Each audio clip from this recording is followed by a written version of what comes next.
Boa noite. Em greve desde terça-feira da semana passada, os médicos do Hospital João 23, em Belo Horizonte, estão atendendo apenas emergências, urgências e pessoas que já estavam internadas ou em tratamento. Todos os outros pacientes estão sendo encaminhados para as UPAs e já sofrem com a demora no atendimento. O irmão de Adriana está internado no Hospital João 23. A dona de casa disse que a paralisação na unidade não afetou o atendimento. Há quanto tempo? É dia 14 que veio internar. Estou preocupada. A greve não afetou ainda o atendimento interno? Para mim não. Nem para mim nem para meu filho. Está sendo bem atendido. Segundo o secretário de Saúde da capital, o prefeito de Belo Horizonte conseguiu, junto ao governo do estado, uma verba de 60 milhões de reais para a compra de insumos hospitalares. Desse valor, 20 milhões de reais já estão nas contas do município. 3 milhões e 100 mil reais já foram repassados para a FEMIG. 9 milhões para o Hospital Risoleta Neves. Esse depósito foi feito ontem no Fundo Municipal de Saúde com a condição de que usássemos parte desse dinheiro para facilitar com que a FEMIG e o Hospital Risoleta Neves comprassem insumos para que o atendimento fosse mantido na sua rede. De acordo com o Sindicato dos Médicos de Minas Gerais, a categoria exige mudanças no plano de carreira da FEMIG, melhor estrutura de trabalho e pagamento dos salários em dia. No Hospital João 23, os atendimentos estão garantidos às grávidas de alto risco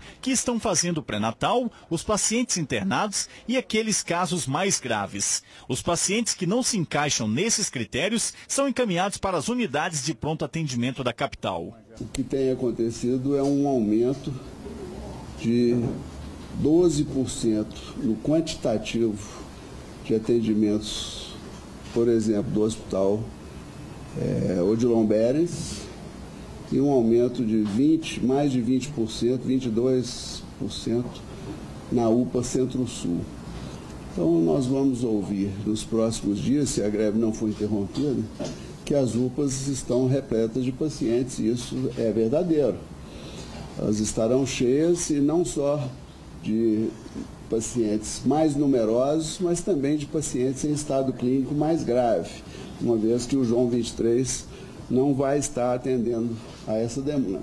Ainda segundo o secretário de Saúde de Belo Horizonte, os pacientes com doenças mais graves têm prioridade no atendimento nas UPAs e unidades de saúde da capital. Não existe uma estimativa do tempo de espera. As internações ainda não foram afetadas pela greve. Pois é, o Centro de Saúde Glória, na região noroeste de Belo Horizonte, teve o atendimento suspenso pela própria população em protesto contra a falta de médicos e de medicamentos e pela construção de uma nova unidade de saúde. Seu José está há 3 dias sem tomar os remédios que faz uso diariamente. Eu tomo remédio para pressão e tomo calmante. Eu tenho 3 dias que eu não tomo calmante, porque eu chego aqui e está fechado. Que minha receita está presa aí dentro. Ao retornar no centro de saúde do bairro Glória, que fica na região noroeste da capital, nada dos medicamentos. O senhor sabe mais ou menos quanto que o senhor vai gastar? Fica uns 25 a 30 reais. E no final do mês faz falta? Faz falta aí, eu pago aluguel. O Centro de Saúde Glória estava fechado desde o final da tarde desta terça-feira. A decisão por paralisar os atendimentos foi tomada em uma reunião pela própria população.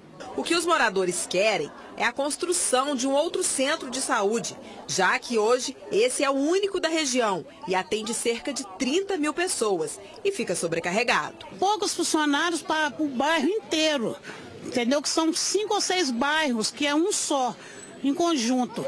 Então, assim, a demanda é muito grande de falta tudo aqui dentro desse posto. Depois de uma reunião entre os moradores e os funcionários da unidade, ficou decidido que os atendimentos voltariam ao normal. A proposta e a promessa do secretário e do prefeito de construir um novo centro de saúde na região, que vai desafogar o Glória e melhorar o atendimento à população. A comunidade hoje reabriu o centro de saúde e voltou ao funcionamento normal. A paralisação não foi para fechar o posto, a paralisação foi um símbolo para poder os políticos ver que as coisas funcionam, não é assim. Entendeu? Então eu deixo um ponto de interrogação. Cadê o dinheiro nosso que o político está usando, não em prol da saúde? A Secretaria Municipal de Saúde informou que serão tomadas providências para viabilizar a reposição de médicos e enfermeiros para o centro de saúde. Reforçou ainda que mantém o abastecimento de medicamentos e insumos acima de 90% e que estão contratando médicos e promovendo a qualificação dos profissionais para garantir melhor atendimento para a população e melhores condições de trabalho aos servidores. Todos os dias, cerca de 400 metros de cabos que alimentam semáforos são arrancados de ruas e avenidas da capital. Tem sinal que foi desativado após ser alvo de bandidos. Chegou a ser religado, mas não funcionou nem por 12 horas antes de ter o cabeamento roubado outra vez.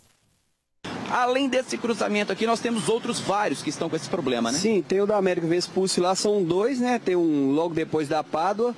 Tem lá no bairro Ipiranga, o da Clara Nunes, isso aqui tá uma vergonha. Eles colocam eles fazem a manutenção hoje, à noite eles vêm cá, parece que roubam os cabos e fica esse problema aí direto. Então precisa de uma providência, porque tá uma vergonha. O foco aqui, a confusão maior tá lá embaixo, né? Tá lá embaixo, no cruzamento da Clara Nunes com o Bernardo Vasconcelos, ali tá insuportável. Tá tudo apagado também aqui na Avenida Clara Nunes, na esquina com a Bernardo Vasconcelos, alguns metros abaixo de onde nós iniciamos essa reportagem. Isso aqui tá, além de tá uma vergonha, tá um perigo. Esses homens aí que tá roubando, podia ter caridade, né? Uma dó de nós aqui. Ué, eu acho que tem que ter uma imagem, né? Pra ficar olhando de 24 horas direto. Vocês vão atravessar aqui agora, né? Olha só a dificuldade que é para atravessar, quer ver, ó? Pera aí! Ih, ó, tem que ser assim, ó. Isso aqui tá uma vergonha. Tornou, funcionou, montou, no outro dia tava roubado a mesma coisa. Exatamente, olha. Aqui não tem 12 horas que eles arrumaram isso aqui, né? É, por aí. Não tem 24 horas, não, mãe. Um incêndio criminoso destruiu 2 caminhões usados na coleta de lixo na cidade de São Sebastião do Paraíso, no sul de Minas. No local foi encontrada uma garrafa PET com gasolina. Outro veículo também foi queimado em Alterosa, na mesma região. O incêndio destruiu pelo menos 2 caminhões usados para fazer a coleta de lixo em São Sebastião do Paraíso. Segundo a Polícia Civil, a perícia foi acionada e constatou que o incêndio foi criminoso. Quando as chamas começaram, um funcionário do local tentou retirar um dos veículos. Os bombeiros apagaram o incêndio com pelo menos 3.000 litros de água e retiraram o funcionário do caminhão. A Polícia Militar também foi acionada e constatou que pelo menos 4 caminhões estavam estacionados na garagem. 2 deles ficaram danificados. Os militares encontraram a garrafa PET no local com gasolina dentro do recipiente. Eles fizeram rastreamento, mas até o momento ninguém foi preso. Em Alterosa, o alvo foi um ônibus que é utilizado no transporte diário de pacientes que fazem hemodiálise na cidade de Alfenas. O veículo estava estacionado no pátio do almoxarifado da prefeitura. Os criminosos teriam pulado o muro do local e, em seguida, teriam quebrado o vidro do veículo para jogar um coquetel molotov. Ninguém ficou ferido. Um casal foi preso suspeito de participar do ataque a ônibus na cidade de Poços de Caldas, no sul de Minas. Segundo a polícia, a ordem teria partido de um detento do presídio da cidade. A Polícia Civil informou que a ordem para atear fogo em ônibus coletivos de Poços de Caldas veio de um suspeito que estava preso há algum tempo no presídio da cidade. Foram identificados e detidos outros 2 suspeitos dos ataques. Um casal que foi encaminhado também para o presídio. Em 4 de junho, o crime foi registrado em 2 ônibus. Na época, um galpão de reciclagem também foi incendiado na região do bairro Vila Tony. A estrutura foi danificada. Um homem foi preso por envolvimento com tráfico de drogas e roubo a bancos. Além disso, ele é suspeito de cometer 70 homicídios em Belo Horizonte e região metropolitana. Kiko, como era conhecido, estava no regime semiaberto e, de acordo com a polícia, mesmo assim continuou a praticar crimes para financiar uma quadrilha. Marcos Henrique Elias Meirelles, o Kiko, de 35 anos, preferiu o silêncio quando questionado sobre ser o dono de 17 tabletes de cocaína pura, 7 porções prontas para venda, equipamentos para refino e embalo das drogas, rádios comunicadores e armas de grande poder de fogo. Marcos também é acusado de estar envolvido em aproximadamente 70 homicídios. Em entrevista informal aqui na delegacia, ele narra algum desses homicídios, né? ele não de maneira tão pormenorizada, por exemplo, nas suas declarações, ele não constou isso nas suas declarações, mas extraoficialmente, em entrevista informal, ele narra assim, vários homicídios. Ele já havia cumprido 13 anos de prisão por matar um rival dentro de uma companhia da polícia na região do Barreiro. Há 6 meses, estava em regime semiaberto. De acordo com o delegado responsável pela investigação, o tráfico de drogas e de armas era uma forma de arrecadar dinheiro para os assaltos a bancos. Durante essas descidas, eles vinham praticando o tráfico de drogas e fomentando esse comércio do armamento bélico. Então, recentemente, no bairro Santa Helena, logramos êxito em identificar um imóvel em que ele utilizava até como uma espécie de um laboratório para o refino dessa droga, com todo o material para o refino lá. Foi apreendido ainda um carro de luxo, que, segundo o delegado, era usado para a distribuição das drogas. E mesmo preso, acredite, Marcos continuava como líder na Vila Pinho. Infelizmente, nessas descidas dele do presídio, ao invés de trabalhar como a lei determina, ele estava praticando o tráfico de drogas e fomentando os crimes contra o patrimônio no que tange a esse comércio ilegal de arma de fogo. A gente já identificou alguns criminosos que agem em todo o país, uma relação dele com esses criminosos, e com certeza a gente vai estar êxito em localizar e prender esse restante dessa quadrilha. Um homem caiu quando fazia um voo de paraglider nessa tarde na Serra da Moeda, na região metropolitana de Belo Horizonte.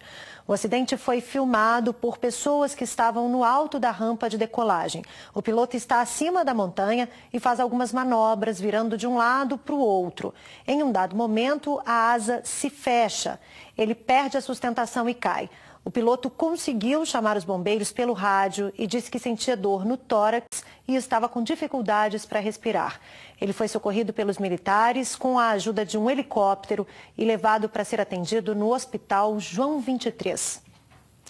O inverno começa amanhã, dia 21 de junho, e vai até o dia 22 de setembro. As temperaturas devem ficar mais amenas em boa parte de Minas. Vamos ver agora como fica o tempo nesta quinta-feira em todo o estado.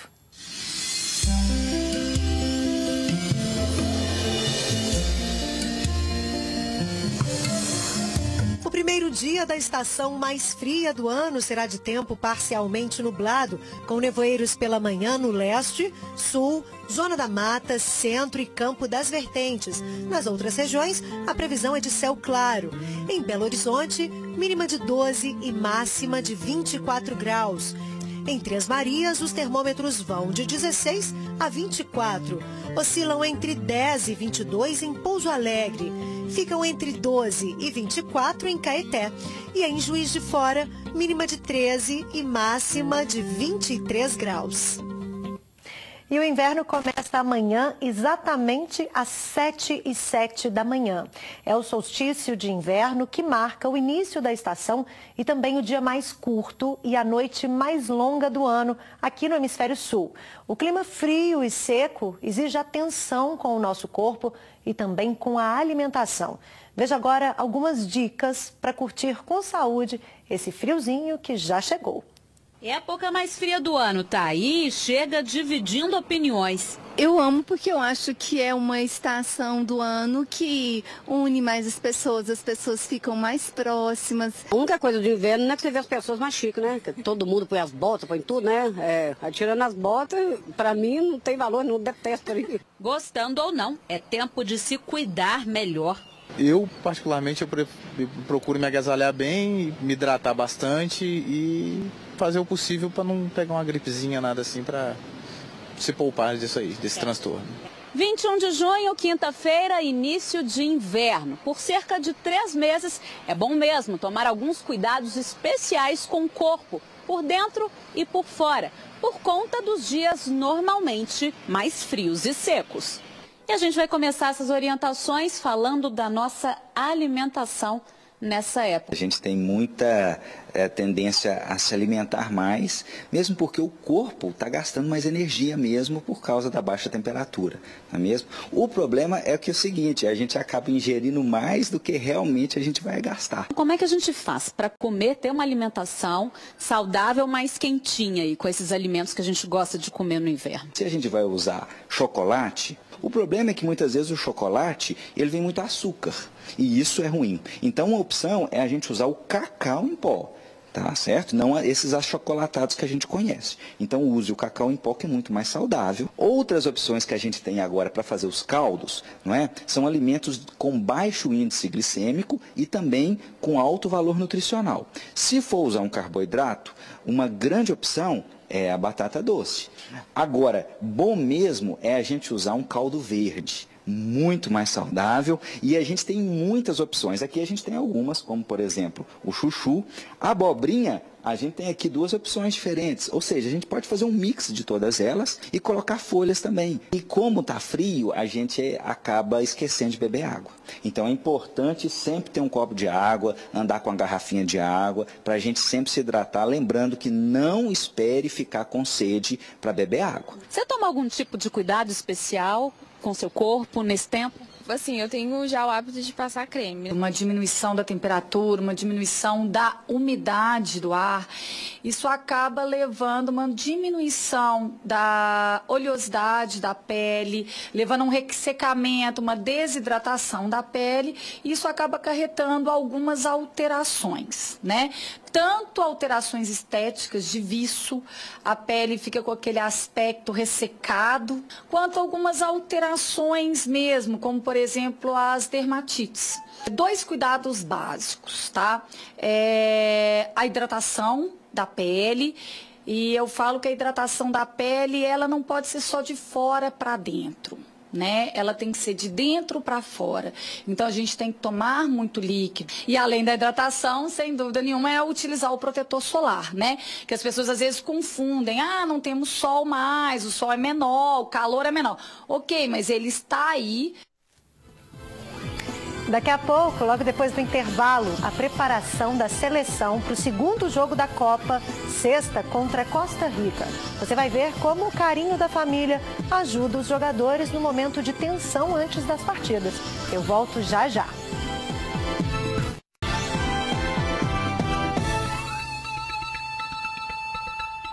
Com o empate do Brasil no jogo de estreia na Copa do Mundo, os torcedores esperam a vitória da seleção no jogo de sexta-feira contra a Costa Rica. O que tem ajudado e muitos jogadores é a presença e o carinho da família nos momentos de folga lá na Rússia. Depois do empate na estreia, aumenta bastante a pressão por uma vitória diante da Costa Rica. Para Coutinho, o segredo é seguir o que pede o técnico Tite. Ele é como se fosse um psicólogo. Ele conseguiu colocar isso na nossa cabeça, de estar mentalmente forte.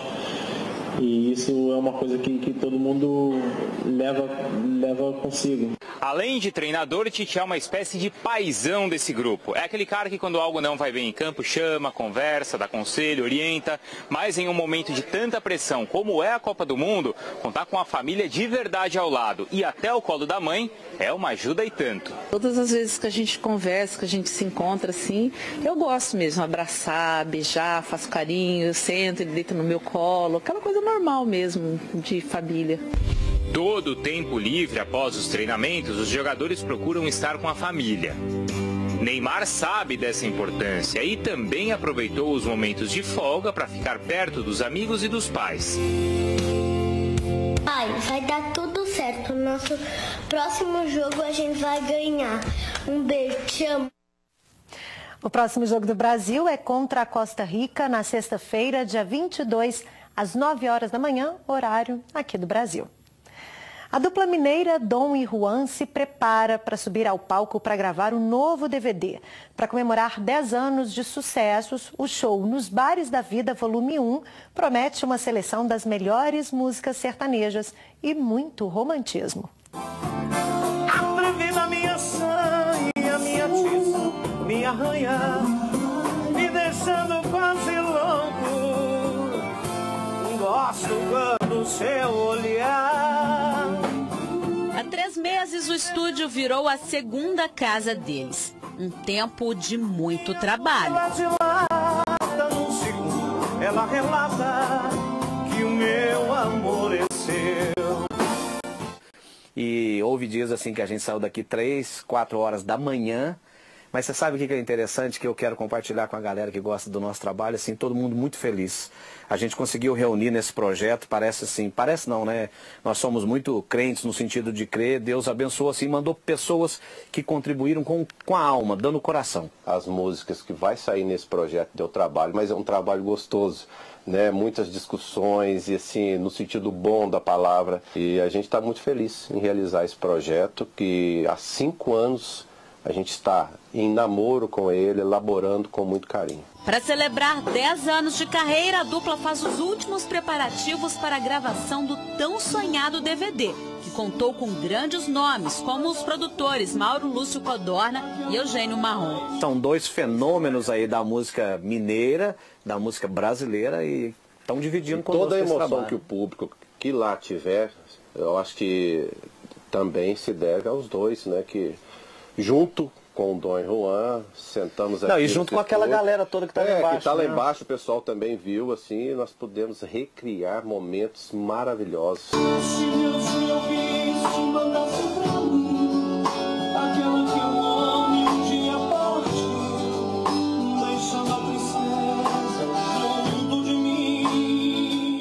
Esse trabalho está sendo feito a muitas mãos. Sabe, desde a concepção musical, que é o produto principal, mas se você pensar assim no cara da luz, o cara da cenografia, sabe, o pessoal que arrumou o palco, como é que eles desenharam tudo isso, serão recriados nesse DVD 20 ambientes de bares. Com o sugestivo nome de Nos Bares da Vida, volume 1. O DVD vai recontar a trajetória de Dom e Juan com regravações de grandes sucessos sertanejos, releituras de músicas próprias e 2 canções inéditas.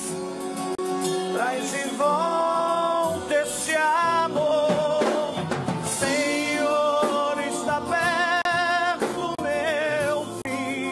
Vamos falar da data de gravação, que será nessa quinta-feira, dia 21, tá lá no Espaço Meet, no Porcão. A gente colocou um limite, tá, de convites à venda lá na central de eventos. Então, lembrando, a gravação do DVD acontece amanhã, dia 21, às 9 horas da noite, na Avenida Raja Gabalha, 2671, no São Bento, aqui em Belo Horizonte. Os ingressos estão disponíveis no site centraldoseventos.com.br. Boa noite para você e até amanhã. Tchau!